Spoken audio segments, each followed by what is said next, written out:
নমস্কার, আমি রাজেশ সনাতন হিন্দু চ্যানেল থেকে বলছি।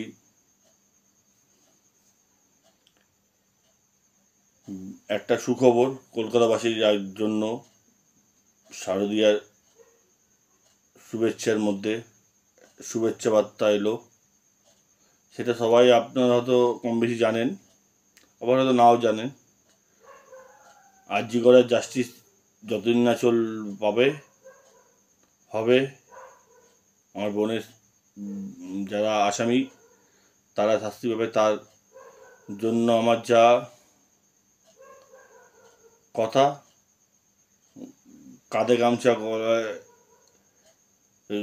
গামছা গালে দাঁড়িয়ে নিয়ে ভিডিও করে যাব। পিছনে দেশের ফ্ল্যাগ, ইন্ডিয়ান ফ্ল্যাগ রাখা থাকবে, এই যে সেই নিয়ে ভিডিও করে যাব। এটাই আমার প্রতিবাদ। সে ওইটা দিয়ে ছেড়ে বেরিয়ে একটা নতুন খবর হলো, যেটা শুনলে সবাই খুশি হবেন। সেমিকন্ডাক্টর মাইক্রোচিপ, তার হাব বা ফ্যাক্টরি কলকাতায় হচ্ছে বলে নরেন্দ্র দামোদর দাস প্রধানমন্ত্রী, আমাদের যশস্বী প্রধানমন্ত্রী ডিক্লেয়ার করেছে। তো এই ফ্যাক্টরিটা হলে আমার আপনার মধ্যবিত্ত বাড়ির ছেলেরা ওখানে কর্মসংস্থান হবে। আর সেমিকন্ডাক্টর চিপের কী পরিমাণ ডিমান্ড সেটা তার পিছনে একটু কারণ বলে দিই। আমেরিকা থেকে আরম্ভ করে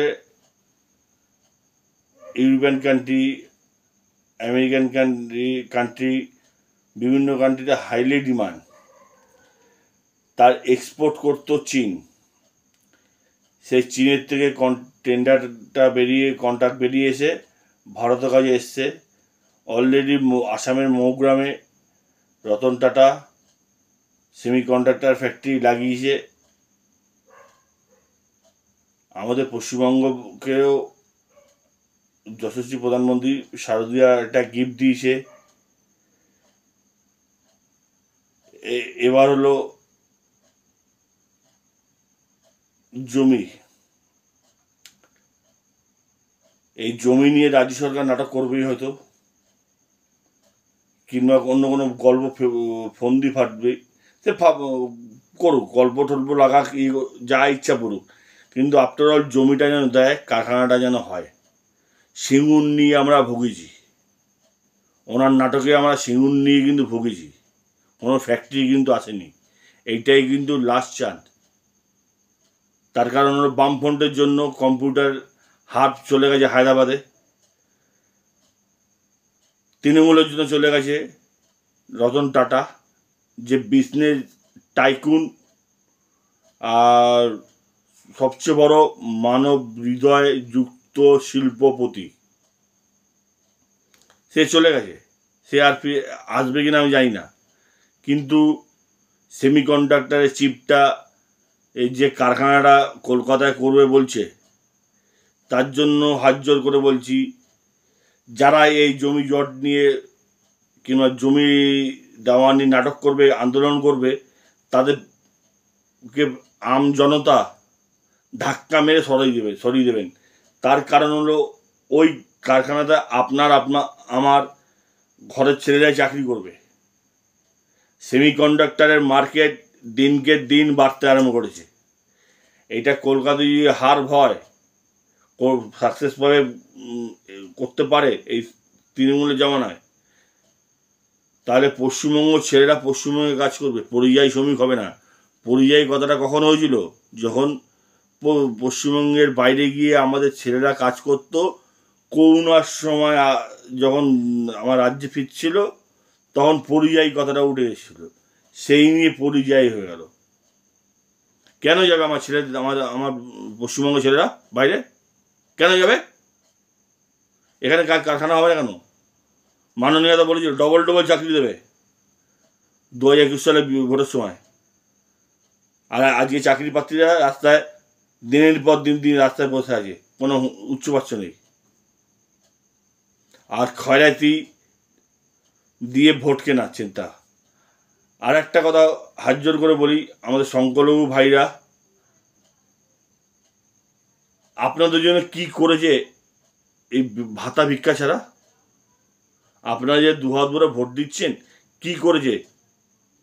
আপনারা তো এই রাজ্যে ভোটটা ওনাকে দিচ্ছেন, কিন্তু কাজ করতে যাচ্ছেন কিন্তু ভিন্ন রাজ্যে। সেখানে কি আপনাদের উপর অত্যাচার করা হয় না? ওখান থেকে আপনি রুজি রুজি ইনকাম করে আপনার ঘর সংসার চালান। বিজেপি শাসিত রাজ্যগুলোতে কিংবা সাউথের দিকে কোনো রাজ্যতে আপনাকে কি কেউ কোনো জায়গায় হ্যাকেল করে? সোজা কথা সোজাভাবে বলছি বলে অনেকের হয়তো গায়ে লাগতে পারে, গাত্রদাহ হতে পারে। সংখ্যালঘু ভাইরা বলছি, এখনো বুঝতে শিখুন। আপনাদের মধ্যে শিক্ষার হার ঢুকতে দেয়নি। মাদ্রাসা পড়ে কিন্তু ডাক্তারি, উকিল, ইঞ্জিনিয়ার হয় না। সব জায়গায় থেকে আপনাদের পিছিয়ে নিয়ে আসছে। আপনাদেরকে এখন বর্তমান সময়ে ইংরেজি শিক্ষা গ্রহণ করতে দেয়নি। সেই জন্য আপনাদের মধ্যে কে ভোট ব্যাংক হিসেবে ব্যবহার করে, ভোটের সময় হুলোচ্ছনার মতো দেয়, আবার ভোটের বাইরে ছেড়ে দেয়। কি পেয়েছেন আপনারা? না আছে শিক্ষা, না আছে স্বাস্থ্য। আপনারা যে কোনো হাসপাতালে গিয়ে দেখবেন কটা হিন্দু লোক আর কতগুলো মুসলমান লোক ওই হাসপাতাল লাইনে দাঁড়িয়ে থাকে। কষ্ট লাগে। ও আমার পশ্চিমবঙ্গের বাসিন্দা। সেই জন্য বলছি, ওনার উস্কানিতে উস্কাবেন না। কারখানাটা যাতে হয় তার জন্য জোরাত করে বলছি, এই ভিডিওটা এত পরিমাণ শেয়ার করুন যে কারখানা যেন বন্ধ করা কেউ কোনো চক্রান্ত হলে সেটা যেন তৎক্ষণাৎ ভেস্তে দেওয়া হয়। তা না হলে কিন্তু আর সুযোগ থাকবে না। ইকোনমিক্যাল টাইমসে পশ্চিমবঙ্গের গ্রাফিক্স কিন্তু দিন দিন স্টপ হতে আরম্ভ হয়েছে, জিডিপি পড়তে আরম্ভ করেছে। সেই জিডিপি পড়ার জন্য, বাঁচানোর জন্য লাস্ট অস্ত্র কিন্তু এইটাই। এটা চড়ে গেলে কিন্তু আর হবে না। একটু বুঝুন, শেকু মাকুরা বুঝুন।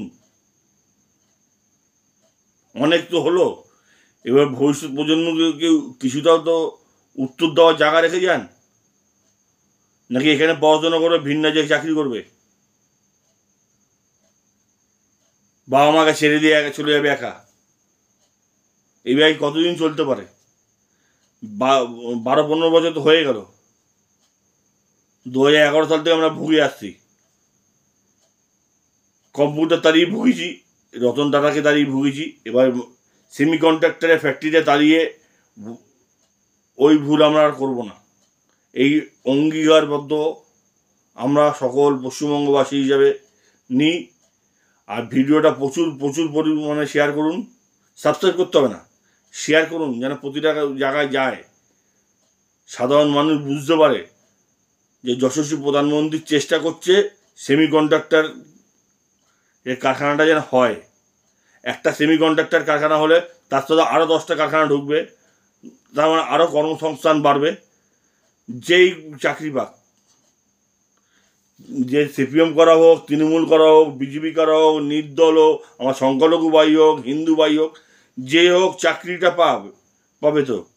তাহলে পশ্চিমবঙ্গের জিডিপিটা উঠবে তো, তার সংসারটা তো চলবে। এই ভাতা ভিক্ষার জন্য বেশি দিন চলে না।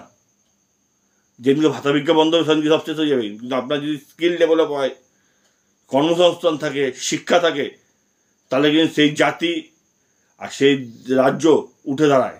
আমাদের পশ্চিমবঙ্গ আগে যেটা ভাবতো ভারতবর্ষ, সেটা পরে ভাবতো। এখন ভারতবর্ষ যেটা আগে ভাবে, পশ্চিমবঙ্গ সবার লাস্টে গিয়ে সেটা ব্যাক না দেয়। এত বড় জায়গায় চলে গেছে পশ্চিমবঙ্গ। সেই জন্য হাত জোর করে আবার বলছি, ভিডিওটা প্রচুর পরিমাণে শেয়ার করুন যেন সাধারণ লোকের কাছে এই আমার ভারতবর্ষের প্রধানমন্ত্রী পশ্চিমবঙ্গবাসী, কলকাতাবাসীর জন্য সেমিকন্ডাক্টরের যে একটা ইন্ডাস্ট্রি আর হাব বানাচ্ছে কলকাতাতে, তার জন্য তাকে অভিনন্দন। আর এটা যেন হয়, এটা যেন কোনো বাধাপ্রাপ্ত না হয়, কোনো নটঙ্কি রাজনীতি রাজনীতি যেন এর মধ্যে না থাকে, সেটা সবাই নিজে থেকে দাঁড়িয়ে দেখবেন, তার প্রতিবাদ করবেন। কোনো কারখানা বন্ধ হওয়ার কোনো কারণ কেউ বললে তাকে উল্টে উত্তর দেবেন, অনেক হয়েছে, এবার থামো, আর পাচ্ছি না। এইভাবে রাখলাম। No editing, no edition, special effect. সত্যি কথা সত্যিভাবে আপনজনের কাছে, নিজের লোকের কাছে। এটাই ছিল আমার বলার কথা, আর কিছু না। দয়া করে কমেন্টের মাধ্যমে আমি কথাটা কি ভুল বললাম না ঠিক বললাম সেটা জানাবেন। আর ভিডিওটা প্রচুর পরিমাণে শেয়ার করুন, যেন পশ্চিমবঙ্গবাসী জানতে পারে। এইভাবে রাখলাম। ভারত মাতা জয়।